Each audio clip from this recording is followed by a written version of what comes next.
Hello, good morning, and welcome. My name is Liz, and this is Shot for Shot, the show where I take a shot for every movie in a beloved franchise and then rank them. Yeah, it's Liz. Yeah, it's Liz. Taking shots and doing stuff with Liz.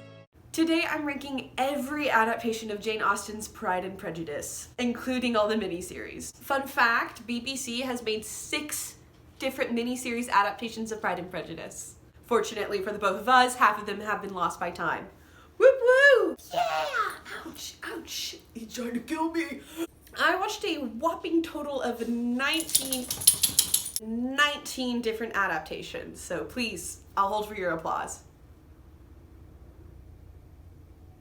Stop, thank you. I really want to take 19 shots, but I can't, because I'd die, so I'm gonna take 5. 1 for each one of the Bennett sisters. Also, I'm obviously not in my house. I am dog sitting, as you can tell by the dogs. I have a lot of obstacles to my success right now.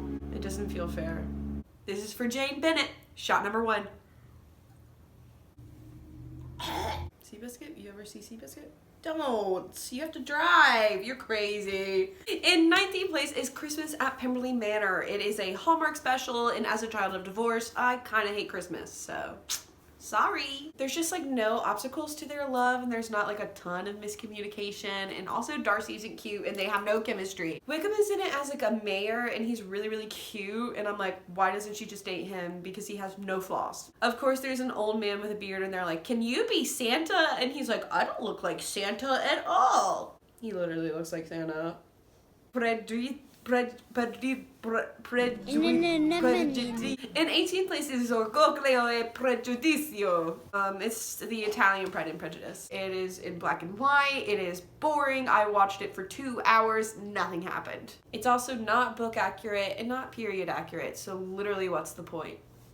Since they're Italian, the rapport and the pace of the speech is really good. It moves things along. But other than that, it is literally so boring, and the only good thing about it is bulges.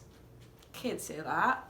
In 17th place is Pride, Prejudice, and Mistletoe. This is another Christmas one, but it's just a little bit better. It's a really good Hallmark movie for enemies to lovers, but as far as book accuracy goes, literally only the names indicate that it is an adaptation of Pride and Prejudice at all. So, for Lydia Bennet, shot number 2.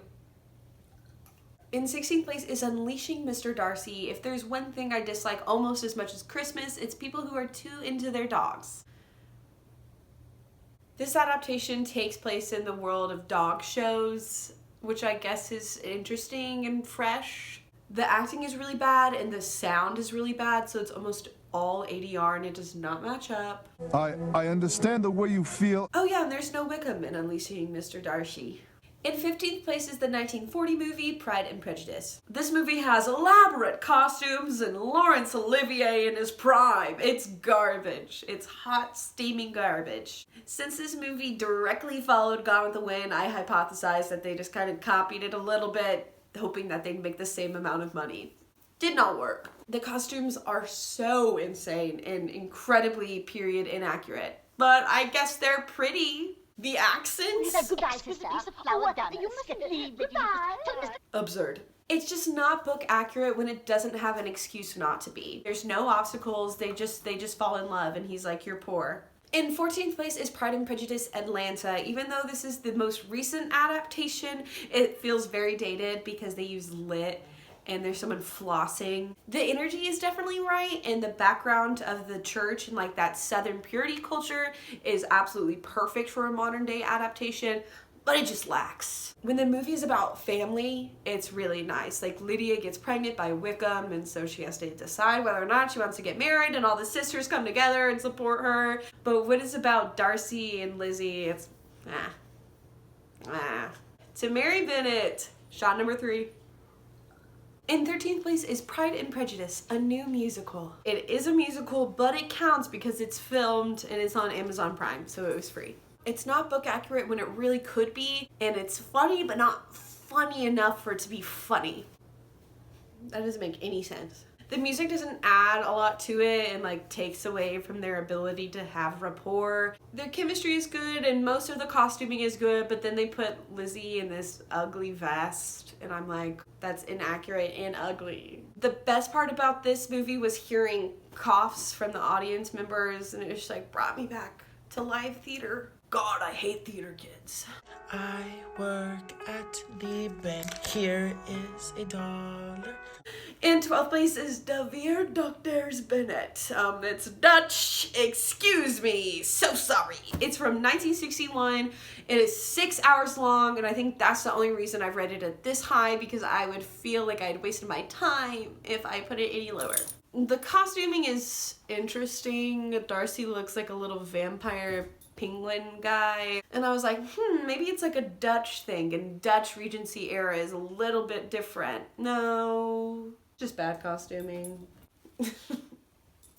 It's definitely filmed like it's a stage production, like with some of the acting and the sets. It feels very theater, but like community theater.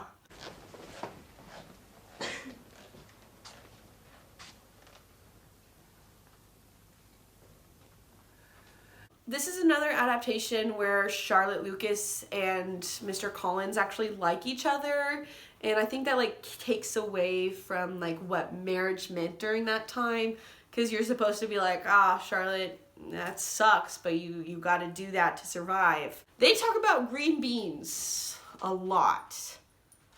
That sounds like I'm making it up, but they talk about green beans. So this one isn't great, but the intros for each one of the episodes are kind of fantastic. The last one starts with like a song sung by puppets. It's fun. I forgot to say that De Vier Doctors Bennett is only 4 Bennett daughters. Kitty gets cut. Kitty always gets cut. She got cut in the 1967 version too, so don't feel bad. You follow me everywhere, don't you, Kitty? For Kitty Bennett, shot number 4. In 11th place is the 1967 BBC miniseries adaptation of Pride and Prejudice. I said it all right. This is period accurate costumes with 1960s hair, and I kind of love it. It's pretty nice. Wickham is neither charming nor handsome, so it's like, why would anyone go for him? This is one of the cuter Darcys, but there's just like no chemistry between him and Elizabeth, so. The actress for the mom, her name is Vivian Pickles. That's all I have. Number 10 is Pride and Prejudice and Zombies. This one would be a lot higher if Mr. Darcy were hot, but he's not, so it's number 10. I love sci-fi in a vintage setting. That's hilarious.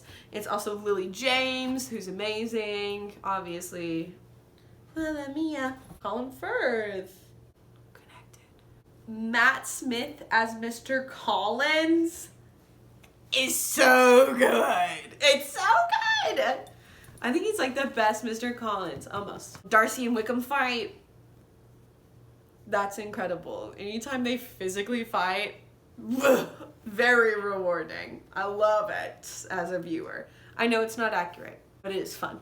Also, this is how Lizzie responds to Darcy's first proposal. She literally fights him. Oh, it's so good. Number 9 is Austenland. Is this an adaptation of Pride and Prejudice? No. Is it really fun? Yes. You're like, Liz, this isn't about Darcy and Lizzie at all. No, but Jennifer Coolidge is in it. Yeah, that shut you right up, didn't it? Also, this is one of the first ones that have made me feel something. It's good. Also, there's an airport scene, like, what more could you ask for? How would you even know to ask for this? It's so good. Number 8 is Bridget Jones's Diary. Is this an adaptation of Pride and Prejudice? Allegedly? Is it really good? Yes! Renee Zellweger is very flawed and realistic, and you love her. I'm drunk, so talking is hard. The argument that this is an adaptation of Pride and Prejudice is kind of weak. There's a company named Pemberley, and 3 actors are in other adaptations of Pride and Prejudice. So you're supposed to look at them and you're like, yeah, I guess we're close. But there's Sally Fields. She plays Sally Fields. I love Sally Fields. Sally Fields.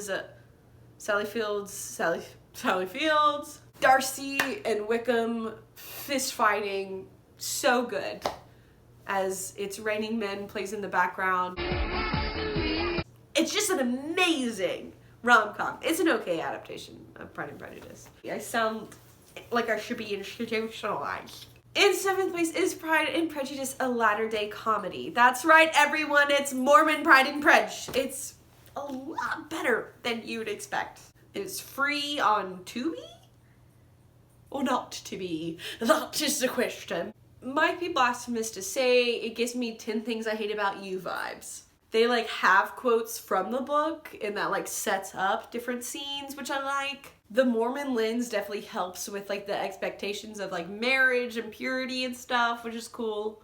Also, Wickham is like a bigamist, so he gets arrested for marrying too many women. Lizzie is a writer. Darcy works at a publishing house. They meet at a restaurant called Rosings. Instead of a proposal, he's like, I will publish this book. They clearly like the book, the writers, and they like everything into it. Does what I say make sense? Another adaptation in which Darcy and Wickham physically fight. It's good. Who am I right now? Mrs. Bennet, duh. This movie is really weird, but in a way that I like. Bingley got his fortune from his dad, but he maintains it because he created classical music for dogs.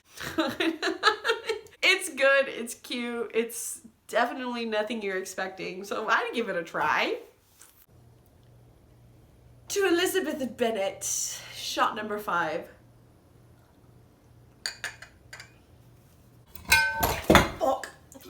In 6th place is the Lizzie Bennet Diaries. It's a vlog series, which is a cool...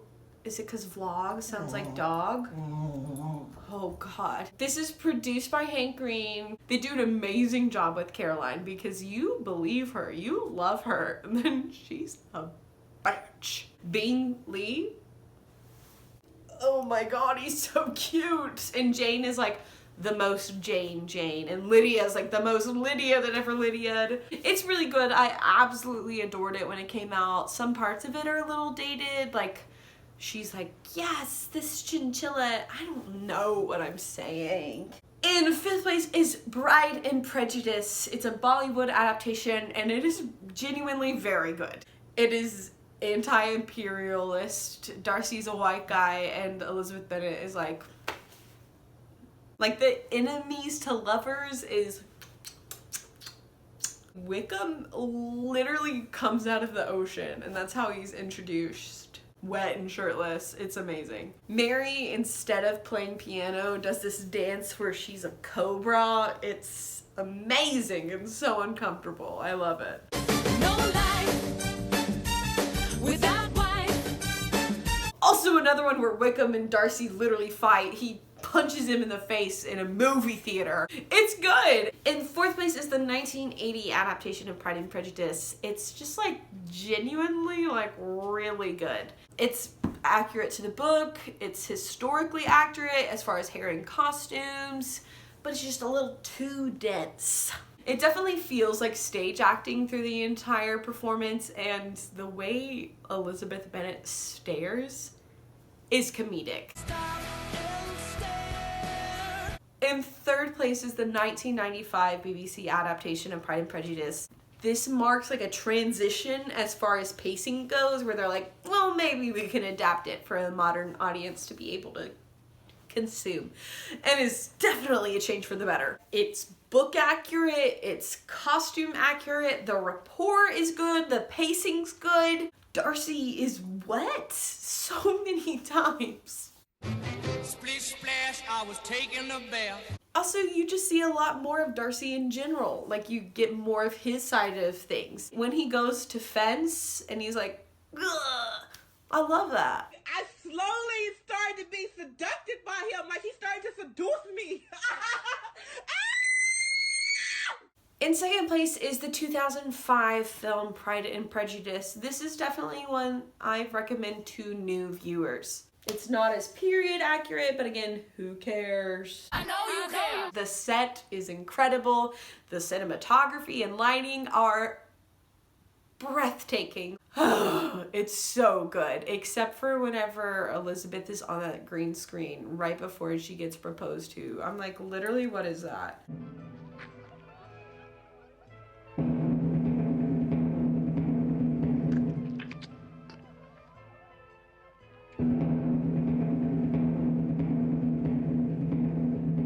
The hand stretch, I literally don't breathe every time. I know it's coming, and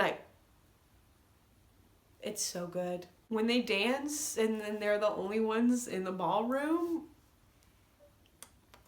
Also, the time she's on that swing and spins around and you're like, yeah, she's depressed. I love that.